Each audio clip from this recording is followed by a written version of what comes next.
नमस्कार फ्रेंड्स, आप सभी को बहुत बहुत शुभकामनाओं के साथ एक बार पुनः स्वागत करता हूं आप सभी का आपके अपने परिवार एके नवलाकर क्लासेस पर। तो दोस्तों, मुझे कमेंट पर आप लोगों का कमेंट आते रहता है कि सर कैसे करें, एग्ज़ाम बहुत कम दिन है। तो देखिए, एग्ज़ाम परीक्षा जो है ना, ये ऐसा होता है कि सारे लोगों को, बड़े बड़े जो तैयारी करते हैं या जो हम लोग अगर मान लीजिए पढ़ा रहे हैं, हमारा भी अगर परीक्षा लिया जाए तो हमें भी कुछ देर के लिए डर सा हो जाता है। तो आपको हिम्मत रखना है, साहस रखना है, आपका एग्ज़ाम बहुत अच्छा जाएगा। शुभकामनाएँ हैं आप सभी के साथ, आप बहुत अच्छा करेंगे। देखिए, एक चीज़ बता रहा हूँ मोटिवेशन के लिए आपका। चलिए, जो बड़े-बड़े जो आविष्कार किए हैं, मान लीजिए राइट बंधु ने सोचा कि मैं हवाई जहाज़ बना दूँगा, विमान बना दूँगा। तो सोचिए, क्या उन्हें डर नहीं लगा था? देखिए, वो भी किए। तो देखिए, समय ये है कि वो भी अपने आविष्कार में सफल हुए। आपके पास समय कम है, आपको भी तैयारी करना है, सिलेबस बहुत ज़्यादा है। बहुत लोग कहते हैं सर इसको करा दीजिए, उस सेक्शन को करा दीजिए, उस चैप्टर को करा दीजिए। तो देखिए, एक दिन में एक वीडियो तैयार हो पाता है, आपको सही-सही भी बताना होता है, इसका भी मुझे ध्यान रखना पड़ता है, इसलिए थोड़ा-सा लेट होता है। तो चलिए, कोशिश मेरी यही है कि मैं पूरा सॉल्व करा दूँ आपको, जितने सारे आपके सिलेबस हैं कंप्लीट करा दूँ। तो चलिए, महिला पर्यवेक्षक परीक्षा 2013 का जो कुछ क्वेश्चन बचा था, इसमें कुछ लोग कमेंट कर रहे थे सर कि इतना ही क्वेश्चन है क्या? तो देखिए, धीरे-धीरे आएगा, क्योंकि मैथ्स का भी बताता हूँ आपको और बहुत सारे सेक्शन हैं। तो ये भाग 2 है। भाग 1 में मैं आपको 20 क्वेश्चन करा चुका हूँ और भाग 2 में जो है हम लोग अब 20 क्वेश्चन देखेंगे। इसमें बता दूँ, मैं व्यापम द्वारा जो आंसर लिया गया था उस पर आधारित है, तो आपको श्योर रहना है, कोई दिक्कत नहीं है। देखते हैं, साथ ही साथ आप भी देखिए कि आपका तैयारी कितना है, आप कितना क्वेश्चन सही कर पाते हैं। कमेंट करके ज़रूर बताएं कि आपका कितना क्वेश्चन सही हुआ है। अगर आपका क्वेश्चन ज़्यादा सही हो रहा है, उसी सेक्शन से आप तैयारी कीजिए जिसमें जिसमें पूछा गया है। आपको पढ़ना तो बहुत है, लेकिन क्या है, समय कम है आपके पास, फिर भी आप तैयारी जारी रखिए, बहुत अच्छा जाएगा आपका एग्ज़ाम। पहला क्वेश्चन देखते हैं। और क्वेश्चन शुरू करने से पहले मैं बता दूं, अगर चैनल में आप नए हैं तो सब्सक्राइब जरूर कर लीजिएगा, साथ ही ऑल में प्रेस रखिएगा ताकि आपको वीडियो का नोटिफिकेशन मिलता रहे। चलिए नेक्स्ट देखते हैं। पहला क्वेश्चन देखते हैं आज। सूर्य की किरणों से शरीर में निर्मित होता है, ये क्वेश्चन पूछा गया था। देखिए, 4 ऑप्शन है, calcium, vitamin A, vitamin D, उपरोक्त सभी। तो देखिए, आपके अनुसार क्या आंसर है?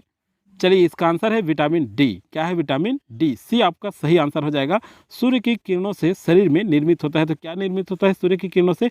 Vitamin D. ये तो हल्का क्वेश्चन पूछा गया था, सिंपल है। इस बार भी ऐसे ही क्वेश्चन आएगा, आपको घबराने की आवश्यकता नहीं है। कुछ क्वेश्चन सरल आते हैं, कुछ क्वेश्चन कठिन आएगा।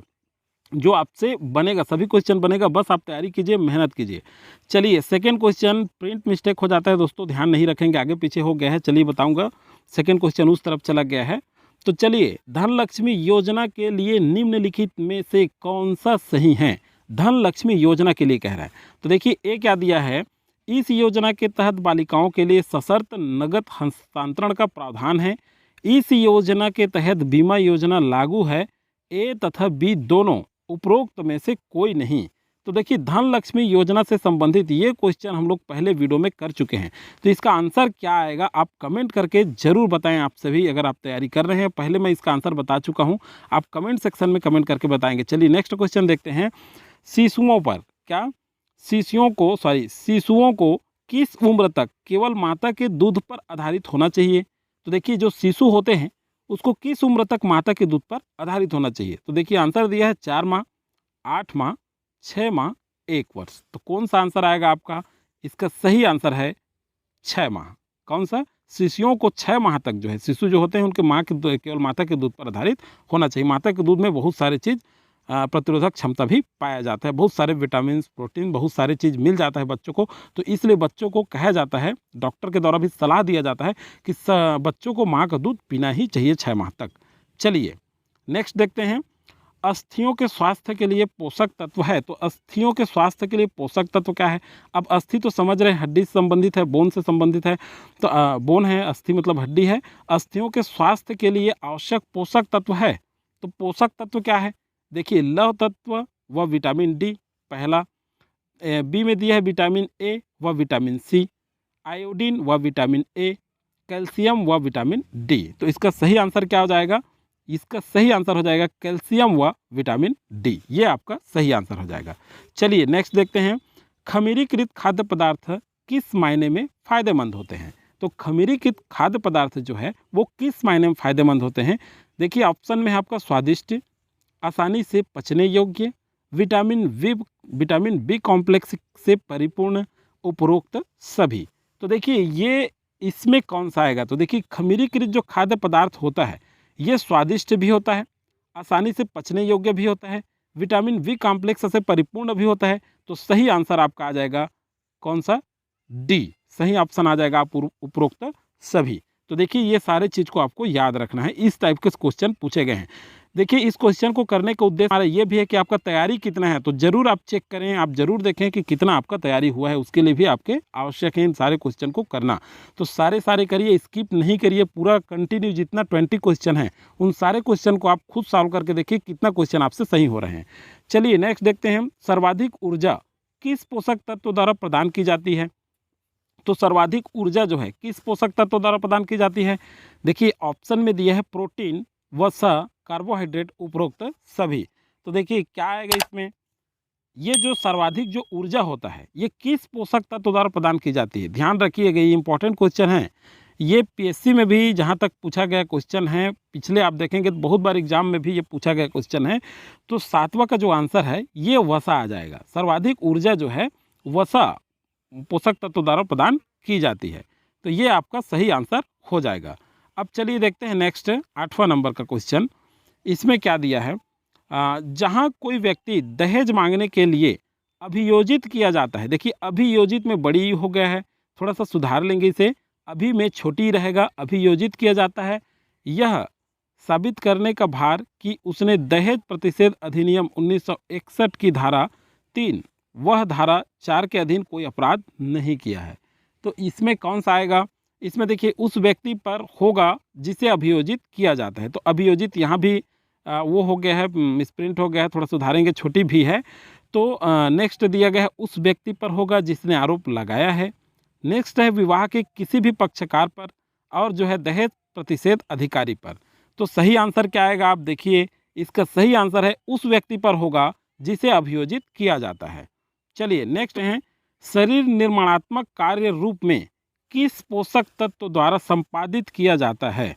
देखिए ये दूसरा नंबर का है। अब देखिए पहले के बाद सीधा तीसरा आया था, तो यहाँ पे हो गया है, थोड़ा सा पेज आगे पीछे हो गया है, इसे ध्यान नहीं देंगे।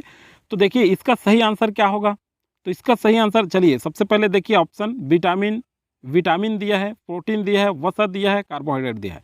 तो क्या होगा, विटामिन होगा या प्रोटीन होगा, तो सही आंसर क्या होगा इसका, ये प्रोटीन होगा। शरीर में निर्माणात्मक कार्य प्रमुख रूप से किस पोषक तत्व द्वारा, तो प्रोटीन द्वारा संपादित किया जाता है, ये आपका सही आंसर।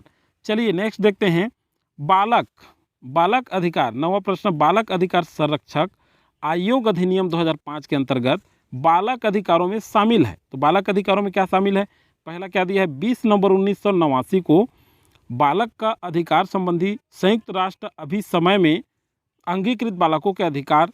दूसरा दिया है 11 दिसंबर 1992 को भारत सरकार द्वारा अनुसमर्थित बालकों के अधिकार। सी दिया है ए तथा बी दोनों सही हैं। डी दिया है उपरोक्त में से कोई नहीं। तो क्या आएगा आपका, ये जो सही हो जाएगा आपका ए तथा बी दोनों आएगा। 20 नवंबर 1989 को बालक का अधिकार संबंधी संयुक्त राष्ट्र अभिसमय में अंगीकृत बालकों के अधिकार, ये भी सही है। संरक्षक आयोग अधिनियम 2005 के अंतर्गत बालकों के अधिकार में शामिल है ये, और उसमें शामिल है 11 दिसंबर 1992 को भारत सरकार द्वारा अनुसमर्थित बालकों के अधिकार। तो देखिए इस तरह से आपके आंसर आ जाएगा सी। अब देखिए दोस्तों एक चीज़ और बता देता हूँ, आपका हिंदी सेक्शन से उपरोक्त जो लिखा है, ये हिंदी में अगर आपका आ गया वर्तनी से संबंधित सुधार, तो ये उपरयुक्त होता है, इसका सही क्या होता है, उपरयुक्त, लेकिन यहाँ उपरोक्त लिखा हुआ है।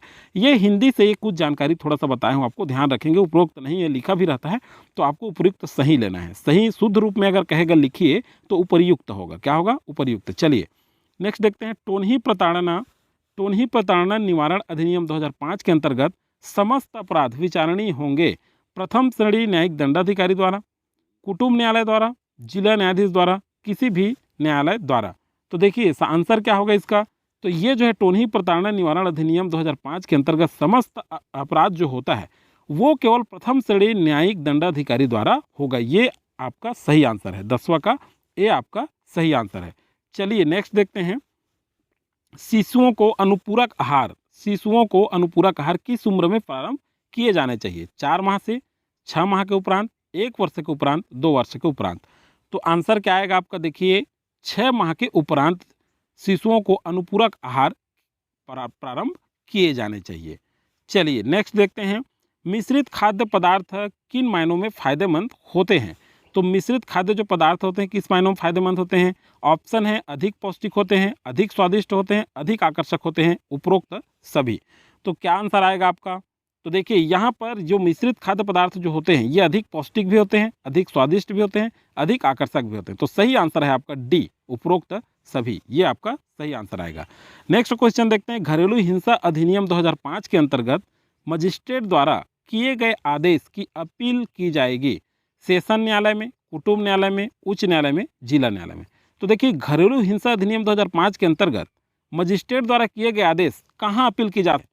देखिए क्वेश्चन आपको समझना पड़ेगा, कुछ क्वेश्चन डीपली पूछा गया है, ये थोड़ा टफ टाइप का है, अंदर से पूछा गया है, डीपली है, टफ वैसे कुछ भी नहीं है, आप पढ़े रहेंगे तो बना लेंगे। तो देखिए यहाँ चेक करके देखिए अपना आंसर कौन सा आंसर आएगा। तो ये सेशन न्यायालय में जाएगा, कौन सा, ए आपका सही आंसर हो जाएगा, सेशन न्यायालय में। चलिए नेक्स्ट क्वेश्चन देखते हैं, रक्त का थक्का जमाने में किस पोषक तत्व की मुख्य भूमिका होती है। तो बहुत ही सरल है, आप सभी रोज इसको अध्ययन कर रहे हैं, आप जानते हैं vitamin C, vitamin A, vitamin K, उपरोक्त सभी। तो देखिए विटामिन के जो होता है ये रक्त का थक्का जमाने में विशेष रूप से सहायक होता है। तो इसका आंसर है सी। नेक्स्ट क्वेश्चन देखते हैं, घरेलू हिंसा अधिनियम 2005 के अधीन संरक्षक अधिकारी तथा सेवा प्रदाताओं के साक्ष्य समझे जाएंगे।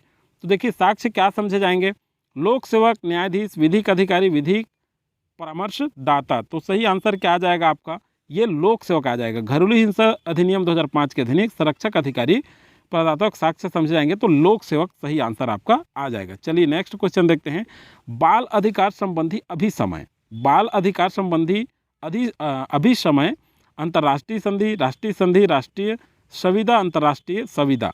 तो देखिए इसका आंसर क्या होगा, चेक करिए आप अपना आंसर, यहाँ होगा अंतर्राष्ट्रीय संधि। बाल अधिकार संबंधी अभिसमय जो है अंतर्राष्ट्रीय संधि, ये आपका सही आंसर आ जाएगा। नेक्स्ट क्वेश्चन देखते हैं हम लोग, बाल विवाह प्रतिषेध अधिनियम 2006 के द्वारा निरसित किया जाता है। तो क्या निरसित किया गया है, सॉरी जाता है बोल देते, किया गया है। तो देखिए बाल विवाह अवरोध अधिनियम 1929, बाल विवाह अवरोध अधिनियम 1940, बाल विवाह अवरोध अधिनियम 1955, बाल विवाह अवरोध अधिनियम 2000। तो क्या निरसित किया गया है। तो सही आंसर चेक करिए आप लोग, ये भी थोड़ा सा डीप क्वेश्चन है, इस टाइप से आपके क्वेश्चन पूछे जा सकते हैं, आपको अच्छे से तैयारी करना है, उसी में आपको, इसीलिए आप एक्सरसाइज कर रहे हैं, अभ्यास कर रहे हैं, ताकि किस तरह से तैयारी करें। तो चेक करिए सही आंसर आपका ए आ जाएगा, बाल विवाह अवरोध अधिनियम 1929। तो देखिए बाल विवाह प्रतिषेध अधिनियम 2006 के द्वारा क्या निरसित किया गया है, तो ये बाल विवाह अवरोध अधिनियम 1929 को निरसित किया गया और बाल विवाह प्रतिषेध अधिनियम 2006 आया। नेक्स्ट देखते हैं, बाल विवाह प्रतिषेध अधिनियम 2006 के अनुसार बाल विवाह से जन्म या गर्भाहित बालक सभी प्रयोजन के लिए समझा जाएगा, धर्मज, अधर्मज, प्रथा के अनुसार उपरोक्त में से कोई। तो देखिए उपरोक्त में से कोई दिया है, कोई नहीं है, ये प्रिंट मिस्टेक हो जाता है, ध्यान नहीं देंगे आप लोग, थोड़ा सा सुधार करके पढ़ लेंगे, हो जाता है प्रिंट मिस्टेक। तो देखिए इसका आंसर क्या है, ये धर्मज आएगा, क्या आएगा, ए आंसर आपका सही आ जाएगा, याद रखना है आपको इस टाइप के क्वेश्चन को।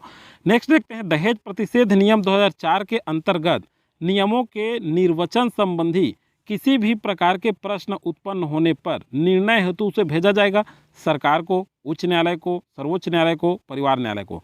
तो सही आंसर क्या आएगा, देखिए ये सरकार को भेजा जाएगा। दहेज प्रतिषेध नियम 2004 के अंतर्गत नियमों के निर्वचन संबंधी किसी प्रकार के जो प्रश्न उत्पन्न होने के कारण जो भी निर्णय होगा उसमें उसे जो है सरकार को भेजा जाएगा। तो ये आपका 19 का ए आपका सही आंसर है। नेक्स्ट देखते हैं 20 नंबर का क्वेश्चन, तो टोन्ही प्रताड़ना निवारण अधिनियम 2005 के अंतर्गत बनाए गए किसी नियम के अधीन किसी अधिकारी या प्राधिकारी द्वारा दिए गए निर्णय अथवा पारित आदेश के विरुद्ध कोई वाद सिविल न्यायालय ग्रहण नहीं करेगा। ऑप्शन है आपका, सिविल न्यायालय ग्रहण करेगा, उच्च न्यायालय ग्रहण करेगा, कुटुंब न्यायालय ग्रहण करेगा। तो आंसर क्या आएगा, चेक करिए आप लोग, इसका जो आंसर हो जाएगा सिविल न्यायालय जो है ग्रहण नहीं करेगा। सही आंसर क्या होगा 20 नंबर का क्वेश्चन का, सिविल न्यायालय ग्रहण नहीं करेगा। टोन्ही प्रताड़ना निवारण अधिनियम 2005 के अंतर्गत बनाए गए किसी नियम के अधीन किसी अधिकारी या प्राधिकारी द्वारा जो निर्णय दिया गया अथवा पारित आदेश के विरुद्ध कोई वाद होगा उसे सिविल न्यायालय ग्रहण नहीं करेगा। तो देखिए दोस्तों, बता दूं मैं, इसका आप अगर पीडीएफ प्राप्त करना चाहते हैं तो टेलीग्राम का लिंक मैं डिस्क्रिप्शन में दे दिया हूं, वहां जा करके टेलीग्राम ज्वाइन जरूर कर लीजिए। उसमें आपका नोटिफिकेशन भी पता चलते रहता है, क्या वैकेंसी आया, करंट अफेयर भी वहां से आप जा करके अपडेट कर सकते हैं। और मैथ्स तक वीडियो देखना चाहते हैं, डिस्क्रिप्शन में सारा लिंक आपको मिल जाएगा, जरूर वहाँ जा करके चेक करें। जब भी आप वीडियो देखते हैं तो प्ले लिस्ट में जा करके बना हुआ है सब्जेक्ट महिला परीक्षक के लिए, मैं एक ही प्ले लिस्ट बनाया हूँ, उसमें सारा चीज़ आप पा सकते हैं, वहाँ देखेंगे। नेक्स्ट क्वेश्चन, किस पोषक तत्वों की कमी का लक्षण पीलेपन व रक्तस्रावी मसूड़े? देखिए कौन किस पोषक तत्व की कमी कारण, तो 4 ऑप्शन है, विटामिन सी, लौह तत्व, विटामिन ई, कैल्शियम। तो देखिए इसमें से कौन सा आंसर आएगा, देखिए आप चेक करिए। विटामिन सी के कमी के कारण जो है ना, पोषक तत्वों की कमी के कारण ये जो लक्षण है, मतलब पीलेपन व रक्तस्राव मसूड़े का, ये जो है विटामिन सी के कमी के कारण दिखाई देता है। तो दोस्तों, अगर आपको वीडियो अच्छा लगा तो लाइक ज़रूर कर दीजिएगा, लाइक करना नहीं भूलिए, अधिक से अधिक लोगों को शेयर कर दीजिएगा, और चैनल में है तो सब्सक्राइब करके ज़रूर रखिएगा। Thank you. नया वीडियो आपका नया टॉपिक पर लेकर मैं इसी तरह से आता रहूँगा। Thank you.